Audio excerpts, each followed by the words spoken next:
ধরেছি আমার ভিডিও হচ্ছে। ওয়েলকাম টু অল, আপনারা সকলে কেমন আছেন? আজকে নতুন একটি ব্লগে আপনাদের সকলকে স্বাগত জানাই। এই ব্লগটি পিকনিক, আপনারা দেখতেই পাচ্ছেন। প্রত্যেক বছর জানুয়ারি মাসে আমি আমার স্টুডেন্টদেরকে নিয়ে একটি পিকনিক করি। সবাই সবার নিজের অর্থ দেয়, দিয়ে অর্থ এবং পরিশ্রম আনন্দ সমস্ত মিলেমিশে একাকার হয়ে যায় এই পিকনিকে। এই পিকনিকটা জানুয়ারি মাসেই হয় এবং গঙ্গার ধারে এবছর করেছিলাম। নবদ্বীপের পুরনো বঙ্গবাণীর মাঠের পাশে সুন্দর একটি জায়গা রয়েছে যেখানে প্রচুর মানুষ পিকনিক করে। মাঠটা পুরো পিকনিকের জন্য নষ্ট হয়ে যায়, মানে পাতা নোংরা হয়ে থাকে। আমরা বিকেলবেলায়, আগের দিন বিকেলবেলায় এসে পুরো মাঠটা সুন্দর করে পরিষ্কার করেছি, যে জায়গাটায় আমরা পিকনিক করব। এলাকাটা ভীষণ দারুণ, কারণ পাশে ফাঁকা তো মাঠ রয়েছে, মাঠের পাশে গঙ্গা রয়েছে, আবার কিছু গাছ রয়েছে, কলা বাগান রয়েছে, বাঁশ গাছ রয়েছে। ভীষণ সুন্দর একটা পরিবেশ। এরকম পরিবেশই পিকনিকের জন্য একদম ঠিকঠাক। তো সেরকমই একটি লোকেশনে পিকনিক এবছর জানুয়ারি মাসে আমরা করেছি। পিকনিকের সমস্ত ভিডিও আমার কাছে নেই, আমি অল্প কিছু ভিডিওই সংরক্ষণ করে রাখতে পেরেছি। তার মধ্যে কবাডি খেলাটাই বিশেষভাবে ছিল। মেয়েদের এই রুদ্ধশ্বাস কবাডি। রুদ্ধশ্বাস কেন বলছি, মানে কেউ কাউকে 1 ইঞ্চি জমি ছেড়ে দেবে না। আমি ঘোষণা করেছিলাম যে যে টিমটা জিতবে তাদের প্রত্যেককে পুরস্কার দেব। তো সেই কারণে সবার মধ্যে ভীষণ এনার্জি যে জিততেই হবে, জিতলেই পুরস্কার পাওয়া যাবে। খেলাটা দেখো কে আউট হচ্ছে।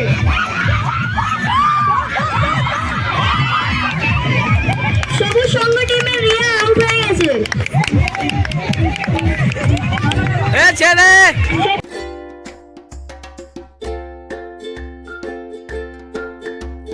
যে কোনো অনুষ্ঠান বা যে কোনো কিছুর ক্ষেত্রে এদের ভীষণ উৎসাহ। সেটার কারণ হচ্ছে আমার কাছে বেশিরভাগ স্টুডেন্ট মধ্যম বয়সী, খুব বড় নয়। বড়দের মধ্যে কি হয়, তারা ফোন পেয়ে যায় হাতে। হাতে ফোন পেয়ে গেলে কি আর খেলতে ভালো লাগে? তখন ফোনটা নিয়ে বসে ফেসবুক, হোয়াটসঅ্যাপ, ফোনের মারফতে অন্যের বাইরের দুনিয়ার সাথে কথা বলবো, এই ভাবটা ছেলে মেয়েদের মধ্যে থাকে, বড় ছেলে মেয়েদের মধ্যে। কিন্তু এই মাঝারি বয়সী এই ছেলে মেয়েদের মধ্যে একটা অন্যরকমই এনার্জি কাজ করে।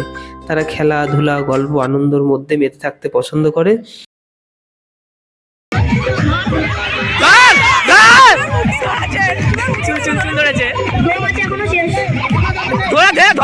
ধরে রাখ। খেলা শুরু হয়ে গেছে।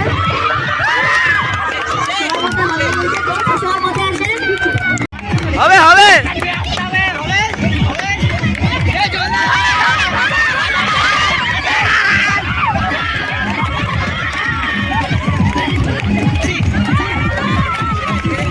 এইদিকে সবুজ সঙ্গ জিতে গেছে, তাই সব নাচানাচি করছে।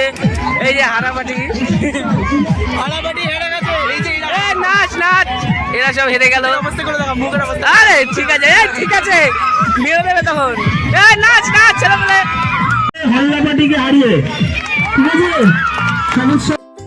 মেয়েদের খেলা শেষ হয়ে যাওয়ার পরেই শুরু হয়ে গেল ছেলেদের খেলা। ওরাও আর কি, বাবা, মেয়েরা যদি চুল ছেঁড়াছেড়ি করে, ওরা তো আর কি মারামারি করার পরিস্থিতি, কেউ কাউকে ছাড়বে না। তো এখানে সেই পরিস্থিতিটা আমি তৈরি হতে দেবো না, কারণ এখানে সবাই আমরা মিলেমিশে একটা পিকনিক করতে এসেছি। তো আনন্দ করেই আমরা খেলবো, আনন্দ করেই নাচবো, আনন্দ করেই সারাটা দিন কাটাবো, সেই প্রতিশ্রুতিবদ্ধ আমরা সবাই। এবং সেভাবেই আমরা কবাডির আনন্দ যেমন উপভোগ করেছি, তেমন পিকনিকের নাচ, পিকনিকের খাওয়া দাওয়া, পিকনিকের ছবি তোলা, পিকনিকের ঘোরা, সমস্ত কিছু আমরা খুব ভালো মতো একসাথে উপভোগ করেছি।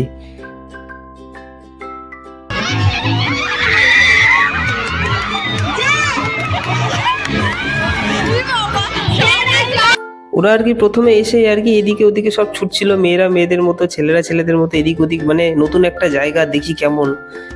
আমি এই জায়গাটা কন্ট্রোল করার জন্য আর কি খেলাটা বিশেষ করে রেখেছিলাম, কারণ খেলার মধ্যে থাকলে কি হবে, একটা জায়গায় সবাই থাকবে, ছেলেরা মেয়েরা।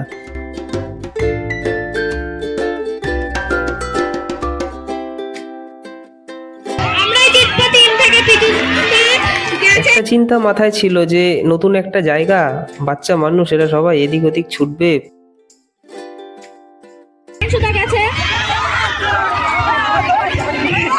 পাশেই রয়েছে বাঁশবাগান, কলা বাগান, গঙ্গার ধার, কে কোথায় চলে গেলে কি করে আমি আটকাবো, কারণ ওদের সাথে তো আর ওদের গার্জেন আসেনি। তো সেই জন্য আমি এই জিনিসটাও ভেবে রেখেছিলাম যে ওদেরকে প্রত্যেকটা ছোট ছোট দলে গ্রুপে ভাগ করে প্রত্যেকটা দলে একটা করে ক্যাপ্টেন টাইপের কাউকে বানিয়ে দেবো, মানে যে বাকি 3-4 জনকে দেখবে তারা কোথায় গেল। তো সেটা আমি করেছিলাম এবং করাতে সফল হয়েছিলাম। মানে কেউ এদিক ওদিক ছোটার সেই সুযোগটা পায়নি। হ্যাঁ, যেটুকু যাওয়ার চোখের মানে সামনে যেটুকু রয়েছে সেটুকু গেলে কোনো সমস্যা নয়। তো এইভাবে আর কি কন্ট্রোল করেছিলাম এবং ওরা কন্ট্রোলেই ছিল। খুব সুন্দর আনন্দ পিকনিকে, কারোর কোথাও কোনো ক্ষতি বিপদ কিছুই হয়নি। সুন্দরভাবে আমরা সারাটা দিন কাটিয়েছিলাম। নতুন বছর 2025 সাল আসবে, সেই 2025 সালের জানুয়ারি মাসেও আমি সবাইকে নিয়ে আবার পিকনিক করব। এই জায়গাটাতেই করার আমার আবার ইচ্ছা, কারণ জায়গাটা আমার খুব ভালো লেগেছে। যেমন গাছ ছিল, ফাঁকা জায়গা ছিল, আর আমাদের রান্না বান্না তো আমাদের বাড়ির লোকেরাই করেছিল। আমার মা ছিল, মৌমিতার মা ছিল, মেসো ছিল, মৌমিতার মাসি ছিল, আর আমরা নিজেরা সহযোগিতা করেছি, ওরাও কেউ কেউ সহযোগিতা করেছে। তো এইরকমভাবেই পিকনিক আমার ভালো লাগে। ওই ক্যাটারিংকে দিয়ে দিলাম, ক্যাটারিংরা তাদের রান্না করে খাবার দিয়ে দিল, ওটা বেশ আমার মজা লাগে না। তো আমি যেটা ভালোবাসি সেটা হচ্ছে নিজেরাই করব, নিজেরাই রান্না বান্না, নিজেরাই দায়িত্ব, চাপ, প্রেশার। কারণ 2 দিন ধরে পিকনিক নিয়ে ভীষণ প্রেশার ছিল, আর এই প্রেশারটা মাঝে মধ্যে নিতে আমি ভালোই বাসি, কারণ সারা বছর তো এরকম চাপ প্রেশার পাই না।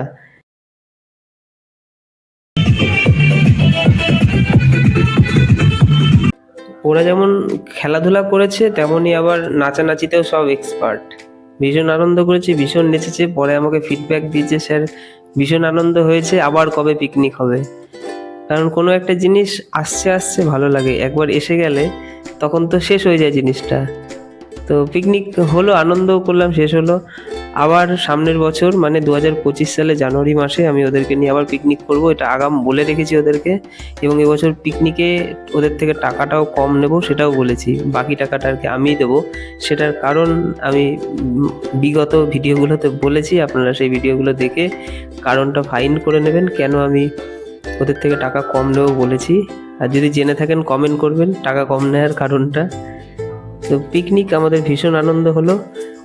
আশা করি আপনারা ভিডিওটা দেখে সেই একই রকম আনন্দ আর কি অনুভব করলেন।